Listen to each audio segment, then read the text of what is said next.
Deep in the ancient forests of southern India, there's a tiny plant that holds a powerful secret.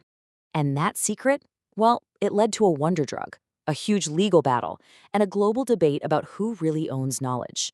So this is the story of the Kani tribe and their fight over something way more valuable than gold, the knowledge itself. And that's really the big question we're tackling here. What happens when tradition and commerce collide? When community rights go up against corporate interests? As you're about to see, the answer is a whole lot more complicated than you might think. All right, so our story kicks off deep in the Western Ghats of India. Now, this place is a global biodiversity hotspot, and it's been home to the Kani tribe for generations. You see, for the Kani people, the forest isn't just where they live, it's everything. It's their pharmacy, their grocery store, their entire library. Their knowledge isn't written down in books. It's this living, breathing archive passed down from elder to child, full of wisdom about the incredible medicinal power of the plants all around them. And it was this incredible, deep knowledge that, back in the 1980s, really caught the eye of a group of scientists. And that moment set off a chain of events that would change absolutely everything. Okay, so picture this. A group of scientists from the Tropical Botanic Garden and Research Institute, we'll call it TBGRI, are trekking for days through this dense, remote forest. They're completely exhausted, but their Kani guides, they seem to have endless energy. And their secret? Well, it was the berries of this small, pretty unassuming plant. The Kani had a name for it, Agasthyamala. And the name is perfect. It translates to something like the green that gives health. And that's exactly what it did. It was their all-natural energy boost, a secret passed down for who knows how long to fight off fatigue and stay strong. So, of course, the scientists were totally fascinated by this. They took samples back to the lab, did a bunch of research, and eventually they developed this powerful herbal drug they called Jivani. And it was a huge deal, a major breakthrough in anti-fatigue and immune-boosting medicine. But there was a massive problem. Yeah, the very people who held the original knowledge, the Kani tribe, they were completely cut out of the deal.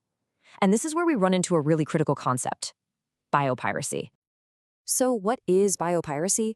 Well, to put it simply, it's when someone takes traditional knowledge from indigenous communities, turns it into a commercial product, but the community that had the knowledge in the first place gets nothing. No credit, no say, and definitely no share of the profits.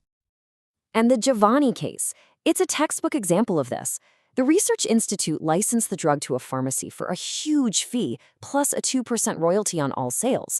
But at first, not a single cent was planned to go to the canoe. Their knowledge was the key that unlocked everything, but they were completely locked out of the reward. But the story doesn't stop there, not even close. As word got out about this, activists and the media started making noise. And what happened next was a fight that would literally make legal history, not just in India, but around the world. After a ton of back and forth, a lot of intense negotiations, the Kani did something that was just unheard of at the time. They didn't just ask for a tiny cut. No, they demanded, and they won, a 50% stake in the whole thing. Now, you gotta understand, this wasn't just about cutting a check. A whole new trust was set up, managed by the Kani themselves, to get 50% of the license fee and 50% of the royalties. And the money was meant to empower the whole community, to pay for education, healthcare, and to protect the very forest that gave them this knowledge. I mean, this was absolutely revolutionary. It was the first time that a legal framework in India really recognized an indigenous community as rightful partners. It basically became the global blueprint for how to do this stuff ethically. So that sounds like the perfect ending, right? Justice is served, the community is empowered, everyone wins. But, and this is a big but, here's where the story takes this crazy, unexpected, and pretty cautionary twist. So the crazy irony here is that the very effort to protect the Agasthyamala plant ended up creating a whole new problem. The government, with good intentions, put restrictions on harvesting the plant from the wild to make sure it wasn't overexploited. A smart conservation move on the surface. But, well, you can't make the drug if you can't get the plant, right? Without a sustainable legal supply of the raw ingredient, the pharmaceutical company had to stop making Jivani. The entire production line just stopped. And of course, no product means no sales. No sales means no profits. And no profits meant that 50% royalty stream that was supposed to secure the Kani's future just vanished. That landmark agreement, a huge symbol of justice, was suddenly worthless. So, where does that leave us? What's the big takeaway here? Well, the Kani Arogyapacha case has become one of the most studied examples of its kind, and it offers some really powerful lessons for all of us. When you lay it all out like this on a timeline, you really see the whole arc of the story. You've got discovery, then exploitation, a fight for justice, a huge victory, and then this sudden disappointment.